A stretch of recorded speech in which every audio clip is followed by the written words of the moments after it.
আসসালামু আলাইকুম ওয়া রাহমাতুল্লাহি ওয়া বারাকাতুহু। আউযু বিল্লাহি মিনাশ শাইতানির রাজীম। ওয়া মান আহসানু কাওলাম মিম্মান দাআ ইলাল্লাহি ওয়া আমিলা সালিহান ওয়া ক্বালা ইন্নানী মিনাল মুসলিমিন। সম্মানিত দর্শকবৃন্দ, দূরেও কাছে যে যেখানে বসে আমাদের অনুষ্ঠান দেখছেন সবাইকে সাদর সম্ভাষণ জানাচ্ছি। দর্শকবৃন্দ, যুগে যুগে যারা দাওয়াতের পথে তাদের জীবন ব্যয় করেছেন তাদের গুরুত্ব এবং তারা কারা, দাওয়াতের পথে যারা সময় দিয়েছেন তারা হচ্ছেন নবীরা, দাওয়াতের পথে যারা তাদের জীবন ব্যয় করেছেন তারা নবীগণ, এবং তাদের অনুসারীরা পরবর্তীতে যারা আমরুল মারুফ নাহি আনিল মুনকার, সৎ কাজের আদেশ অসৎ কাজ নিষেধ করেন, তারা হচ্ছেন সত্যিকার অর্থে ভালো মানুষ। আল্লাহ তাআলা এই উম্মতকে সেই কাজের জন্যই পাঠিয়েছেন।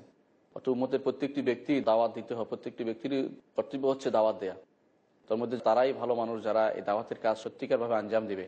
আমরা দেখেছি বিভিন্ন ভাষায় অনেক দায়ী রয়েছেন।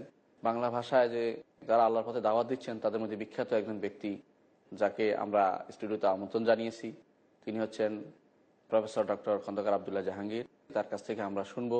দাওয়াতের ক্ষেত্রে একটা তো হলো প্রায়োরিটি নির্ধারণ, কোন বিষয়টার দাওয়াত আগে দেব, এটা আমরা ভুলে যাচ্ছি বা ভুল করছি।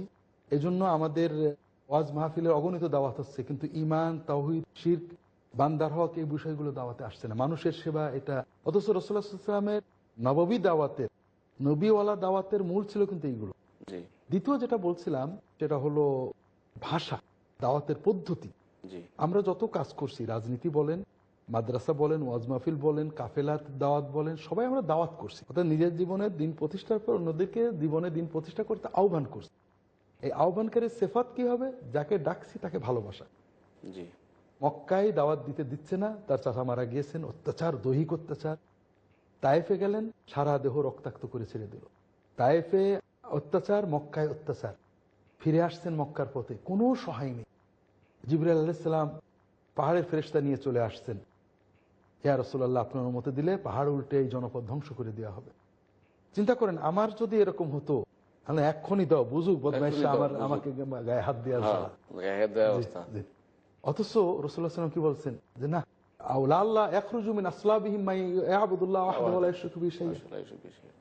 হতে পারে এরাই কাফের হয়ে চলে যাবে, কিন্তু এদের বংশ, জন্ম, প্রজন্ম, পরের প্রজন্মের কেউ হয়তো আল্লাহর ইবাদত করবে, তাওহীদ মানবে, কাজে এদের ধ্বংস করার দরকার নেই। এই ভালোবাসা নিয়ে বিনম্রতার সাথে দাওয়াত দিতে হবে। আল্লাহ কোরআন কারীমে বলছেন, মুসা আলাইহিস সালামকে পাঠালেন ফিরআউনের কাছে, সবচেয়ে ভালো নবীদের অন্যতম শ্রেষ্ঠ একজনকে সবচেয়ে বড় তাগুতের কাছে, এবং বলেও দিলেন যে তোমাদেরকে কোনো ক্ষতি করতে পারবে না। কিন্তু তারপর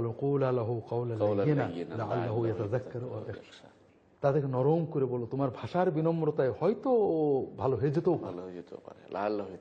তাহলে দুনিয়াতে আমরা যাদের দাওয়াত দিচ্ছি, রাজনৈতিক নেতৃবৃন্দ, বিরোধী দল, অন্য শত্রু, অন্য মতের লোক, তারা কি ফেরাউনের চেয়ে খারাপ? কখনো না। আমরা মুসার চেয়ে ভালো? কখনো নয়। তাহলে আমাদের কত বিনম্র হওয়া দরকার। মূল সমস্যা হয়েছে আমরা আমাদের ব্যবসার চেতনাটা ভুলে গেছি। আমরা তো আল্লাহর সাথে ব্যবসা করছি।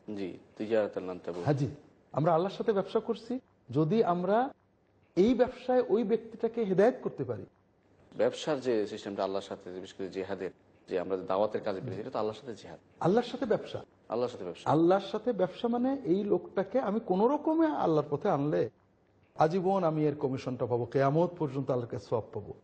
এই চিন্তাটাই আমাদের ভিতরে থাকছে না। ওকে অন্যায় করছে, ওর অন্যায় বলে ওকে ঠগাই দেবো, ওকে ছোট করে দেবো, এইরকম একটা চিন্তা। অথবা নিজে একটা খুব ভালো পথে আছে, আমি এটা প্রকাশ করে দেবো, অনেক কাজ করে বেড়াই, এই জাতীয় অনেক সময় থাকতে পারে। সেই কারণে অনেক সময় আমাদের সেটা ফলপ্রসূ হয় না। আরেকটা ভুল যেটা দাওয়াতের ক্ষেত্রে আমাদের সবার, আমি আমার বইয়েও আলোচনার চেষ্টা করেছি, সেটা হলো যে আমরা কিন্তু সবাই দাওয়াত দিচ্ছি, কিন্তু প্রত্যেক গ্রুপ দায়ী আর এক গ্রুপকে বেদল, ঐক্যের বদলে শত্রু বানাই ফেলছে। পদ্ধতিগত কিছু পার্থক্য, কেউ রাজনীতির মাধ্যমে দাওয়াত দিচ্ছেন, কেউ কলমের মাধ্যমে দাওয়াত দিচ্ছেন, কেউ টিভির মাধ্যমে দাওয়াত দিচ্ছেন, কেউ কাফেলা নিয়ে দাওয়াতে বেরিয়ে পড়ছেন, কেউ মাদ্রাসার মাধ্যমে দাওয়াত দিচ্ছেন। পুরো ব্যবস্থাটাই তো আমরুল বিল মারুফ নাহি আনিল মুনকার, দাওয়াত ইলাল্লাহ। নিজের জীবনে দিন পালনের পরে সমাজের জন্য যা করি আমরা সবই তো দাওয়াত। এখানে কাউকে তো বাধ্য করার কোনো সুযোগ নেই। এটাকে আমরা জিহাদে নাম দিই, আর ইকামতে দিন নাম দিই, তাবলীগ নাম দিই, তালিম নাম দিই, মূল কথা একটাই, প্রচার নাম দিই। এর উদ্দেশ্য অন্যকে দিনের পথে ডাকা। তবে পদ্ধতিগত পার্থক্য আছে। জি কিন্তু এই পদ্ধতিকেই আমরা দিন বানায় প্রথমত বেদাত করছি। রাসূলুল্লাহ সাল্লাল্লাহু আলাইহি ওয়াসাল্লামের নির্ধারিত কোনো পদ্ধতির বাইরে কোনো পদ্ধতি নির্ধারণ করে সেটাকে দিন বলে একটা বেদাত। আর প্রত্যেকে আরেকজনের দোষ দিচ্ছি যে আমরাই একমাত্র দিনের দাওয়াত দিচ্ছি, আর কেউ দিচ্ছে না। জি আল্লাহ কিন্তু কোরআনে কি বলেন, শারা লাকুম মিনাদ দীনি মা ওয়াসা বিহি নূহা ওয়া আল্লাযী আওহাইনা ইলাইকা ওয়া ওয়াসাইনা বিহি ইব্রাহিম ওয়া মূসা ঈসা আন আকিমুদ্দীন ওয়া লা তাতাফাররাকু ফীহি। আল্লাহ বললেন তোমাদের জন্য ওই দিনই বরাদ্দ করেছেন, সেটা হলো দিন কায়েম করো, বিচ্ছিন্ন হয় না, বিভক্ত হয় না। জি বিভক্ত মানেই দিন ধ্বংস করা, আর ঐক্যবদ্ধ থাকা মানেই দিন কায়েম করা। এটা তো মুফাসসিররা বারবার বলেছেন। এই জন্য বললেন দিন কায়েম করো, বিভক্ত হয় না, জি মানে বিভক্ত হওয়া মানে ধ্বংস করা। কিন্তু আমরা দিন কায়েমের নামে, দিনের দাওয়াতের নামে, দিন প্রচারের নামে দিন ধ্বংস করে বিভক্ত হয়ে যাচ্ছে জি ছোট ছোট পদ্ধতিগত ভুল নিয়ে। আমরা যদি পদ্ধতিকে পদ্ধতি মানি, আমার পদ্ধতিতে ফল বেশি হচ্ছে, এটা ভালো, অন্য পদ্ধতি যাই হোক তিনিও দিনের দায়ী, এটাই। এই স্বীকৃতিটা আমরা দিতে জি পারি। পরিপূরক। জি। আমার একটা কাজ অপরের জন্য পরিপূরক, পরিপূরক, জি। এটা বলা উচিত। জি। এটা না করে আমরা এবং একে অপরকে ভালোবাসা ডেকে উচিত, যাচ্ছি। তিনি দিনের দাওয়াত দিচ্ছেন, জি। আলহামদুলিল্লাহ। এক আমার কাজ করছেন। জি জি আমার পদ্ধতি হয়তো আমার কাছে ভালো লাগতে পারে, কিন্তু অন্যান্য দিনের দায়ীদেরকে যে ভালোবাসবো, তাদের কর্মের স্বীকৃতি দেবো, এটা আমরা দিতে পারছি এই না। উদারতা আমাদের অনেক এটা দিনের ক্ষতি করছে দাওয়াত। দাওয়াতের নামে দিনের, মানে যেটা বললেন আল্লাহ তাতাফাররাকু ফীহি, দিন ধ্বংস হয়ে যাচ্ছে। জি আর একটা দিনের দাওয়াতের ক্ষেত্রে যেটা ভুল আমরা দেখি, সেটা হলো প্রত্যেকেই দাওয়াত দিচ্ছেন আল্লাহ সবাইকে ভালো করুন, নিজের মতের প্রতি।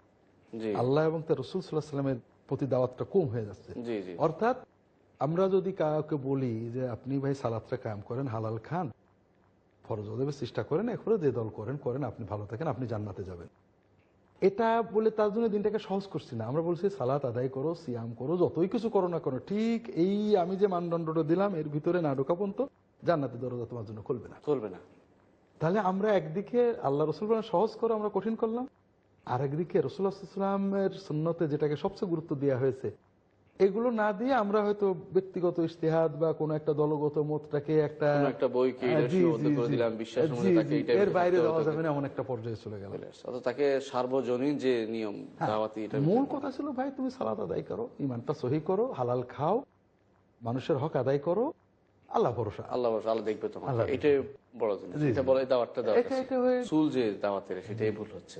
আমাদের মনে পড়ে শেখ বকর আবুজের জি। উনি একটি গ্রন্থ লিখেছিলেন যে হুকমুল ইনতিমা, ওটার মধ্যে উল্লেখ করেছিলেন এটা যে এই সমস্ত দাওয়াতি যে সমস্ত কাফেলা আছে, এদের শর্তই হচ্ছে এটা যে বিশুদ্ধ হওয়ার, যে এটার উপরে ওয়ালা এবং বাড়া নির্ভরশীল হবে না, আমার তার সম্পর্ক জি জি সম্পর্ক জি জি আমি ওটা বারবারই লেখার চেষ্টা করছি। আমাদের বিভিন্ন জরুরি বিষয় দর্শক হয়তো বুঝেননি, আরবি পরিভাষা শেখ ব্যবহার করেছেন।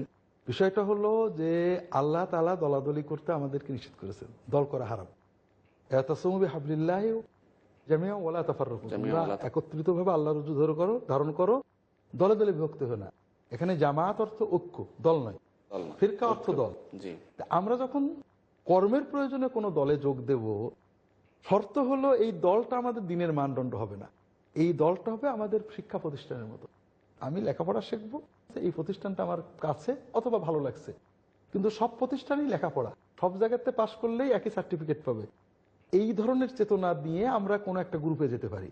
তা না হলে যদি মনে করি এই গ্রুপের আলোকে আমাদের ভালোবাসা হবে, এই গ্রুপ করলে সে আমার দিনী ভাই, না হলে দিনী ভাই না, এটাই যে শেখ বকর যেটা বলছেন যে ওয়ালা এবং বারা, যে সম্পর্ক ছিন্নতা বা দিনী ভাই হওয়া, মহব্বত, আন্তরিকতার মানদণ্ড যদি কোনো দল গ্রুপ হয়, তাহলে ওটা বিভক্তি হয়, এটা বিভক্তি হয়ে তাফাররুক এটাই হয়। জায়েজ না। এটা জায়েজ না, এটা জায়েজ না। এটাই হচ্ছে আমাদের সমস্যাটা এখানে, বিষয় দাওয়াতের ক্ষেত্রে বড় সমস্যা হয়ে যাচ্ছে, বড় সমস্যা। বড় সমস্যা। আমরা দিন কায়েমের নামে দিনকে বিভক্ত করে ফেলি। মোহতারাম, আপনি দাওয়াতের ক্ষেত্রে আলহামদুলিল্লাহ আরেকটি পদ্ধতি আপনি অবলম্বন করে থাকেন, আমার সেদিকে একটু দৃষ্টি এখন করতে, এটা হচ্ছে খুতবা। জানা মতে আপনি একটি ঝিনাইদহের বড় মসজিদের খতিব বা কেন্দ্রীয় মসজিদের খতিব, তো আপনি খুতবাটাকে কেন প্রায়োরিটি দিলেন? বা আরেকটি জিনিস হচ্ছে আপনি কিন্তু খুতবার গ্রন্থ লিখেছেন, জি জি এত গ্রন্থ থাকতে খুতবার গ্রন্থ লিখলেন, এটা কারণটা কি আমাদের জানাতেন? জি, এটা খুবই গুরুত্বপূর্ণ বিষয়, অত্যন্ত গুরুত্বপূর্ণ। সেটা হলো যে আল্লাহ তাআলা আমাদের একটা মেকানিজম দিয়েছেন, যেমন শরীরের জন্য সুস্থতার একটা মেকানিজম আল্লাহ নিজ ভিতরে দিয়ে দিয়েছেন। শরীরটা কিন্তু স্বয়ংক্রিয় সুস্থ হয়, রোগ গেলে প্রতিরোধ করে, শুধু প্রতিরোধ ক্ষমতাটা ঠিক থাকতে হবে। এজন্য শরীরের ভিতরে যেমন একটা স্বয়ংক্রিয় প্রতিরোধ ক্ষমতা দিয়েছেন, শুধু প্রতিরোধ শক্তিটা ঠিক রাখতে হবে। আল্লাহ আমাদের দিনের ভিতরে একটা স্বয়ংক্রিয় প্রতিরোধ ব্যবস্থা দিয়েছেন, তার অন্যতম হলো জুমার খুতবা। 5 ওয়াক্ত সালাতের মাধ্যমে মুসলিম একে অপরের সাথে দেখা সাক্ষাৎ হয়, সামাজিক সৌহার্দ্য, সম্প্রীতি, সমাজমুখিতা তৈরি হয়, অন্যান্য ইবাদত তো হলোই। এই জন্য একা সালাত আদায় করতে নবীজি সাল্লাল্লাহু আলাইহি ওয়াসাল্লাম এবং জুমা থেকে দূরে থাকলে 3 জুমা অথবা 2 জুমা জি তার মুনাফিক হয়ে যাবে। কলবের মধ্যে খতম বলা হয়। জি গুরুত্বপূর্ণ। জুমার দিনে শুধু সালাত এখানে মাকসুদ না, জি জি সালাতের আগে বয়ান শুনবে, কথা শুনবে, আগে খুতবা যে নীরবে শুনবে, বসে থাকবে, জি। এটা ওয়াজ শুনবে, এটা নির্দেশ। এটা জুমার খুতবা, এটা মুমিনকে সচেতন করার অনেক বড় আল্লাহর ইলাহি রব্বানি বিধান, সুন্নত বিধান। এটাকে অবহেলা করে খুতবা আমরা কিছু বললাম না, ওয়াজ মাহফিলে বললাম, এটা হলো মায়ের দুধ বন্ধ করে ফিরার খাওয়ানো। আমরা আলোচনা করছিলাম যে খুতবা প্রয়োজনীয়তা এবং তার উপকারিতা, সেই জন্য আপনি কেন গুরুত্ব দিলেন খুতবার প্রতি, গ্রন্থ লিখলেন, সে বিষয়ে আপনি আলোচনা করছেন যে আমরা সময়ের অভাবে শেষ করতে পারি। জি আলহামদুলিল্লাহ। যেটা বলছিলাম আমরা, জুমার খুতবা এটা মুমিনকে সচেতন করার অনেক বড় আল্লাহর ইলাহি রব্বানি বিধান। জি রাসূলুল্লাহ সাল্লাল্লাহু আলাইহি ওয়াসাল্লাম খুতবাকে ওয়াজ বলেছেন যে তোমরা আগে থেকে এসে ইমামের ওয়াজ শুনবে, যে ওয়াজ শুনবে তার জন্য এত পুরস্কার আছে। এবং এর সময় কথা বলা পর্যন্ত নিষেধ করেছেন, কাউকে চুপ করো বলতে নিষেধ করেছেন, সবাই এবং কাছে যে যেন বসে, দূরে না বসে। এগুলো সব নির্দেশনা, উদ্দেশ্য একটাই, যে প্রতি সপ্তাহে সাময়িক প্রসঙ্গগুলো বা সমকালীন প্রসঙ্গগুলো যখন ইমাম সাহেব আলোচনা করবেন, যারা মুসল্লি তাদের ইমান উজ্জীবিত হবে, তারা একটা সমাধান পাবেন। এবং এইভাবে যদি চলে 5 ওয়াক্ত সালাত জামাতে, জুমার মসজিদে যাওয়া, আগে যেয়ে বসা, আলোচনা শোনা, তাহলে ওই মোমেন কিছু না হলেও ভালো থাকবেন, তার ইমান এবং নেকামল উজ্জীবিত থাকবে। তো এই জন্য জুমার খুতবা আমি যখন শুরু করলাম, 12:30 আজানের আগে মসজিদে অর্ধেক মানুষ চলে আসে। আলহামদুলিল্লাহ। তার মানে মানুষের ভিতরে জানার আগ্রহ আছে। এটা দেখে আমি চিন্তা করলাম এবং কেউ আমাকে উৎসাহ দিলেন যে বিষয় ভিত্তিক আধুনিক জীবন ঘনিষ্ঠ সমকালীন প্রসঙ্গ নিয়ে এবং ইসলামের সকল দিকের সহজ আলোচনা করে খুতবা লেখা দরকার। এ দরকার কেন? কারণ আমাদের সমাজে মসজিদগুলো সবচেয়ে অবহেলিত। অবহেলিত মানে টাইলস দেওয়া হয়নি তা না, আমাদের দেশের মানুষেরা মসজিদে খুব ভালোবাসে। একেবারে প্রত্যন্ত গ্রামও দেখেন মসজিদের ভিতরে এবং বাইরে টাইলস। অবহেলিত মানে ইমাম সাহেব সবচেয়ে সস্তা রাখতে হবে। টাইলস খরচ করবো লক্ষ লক্ষ টাকার, কিন্তু ইমাম হবে সবচেয়ে সস্তা, সবচেয়ে সস্তা। বেতন দেয় না। আবার শর্ত আছে, ইমাম সাহেব কোনো কারোর বিরুদ্ধে কিছু বলতে পারবে না। তিনি যদি সুদের বিরুদ্ধে 3 দিন বলেন, তাহলে পরে কমিটির কেউ চিন্তা করে নিশ্চয় আমাকে উদ্দেশ্য করছে। এই পর্যায়ে ইমাম সাহেবদের যোগ্য কোনো মানুষ ইমামতিতে যান না, খুব কম যান।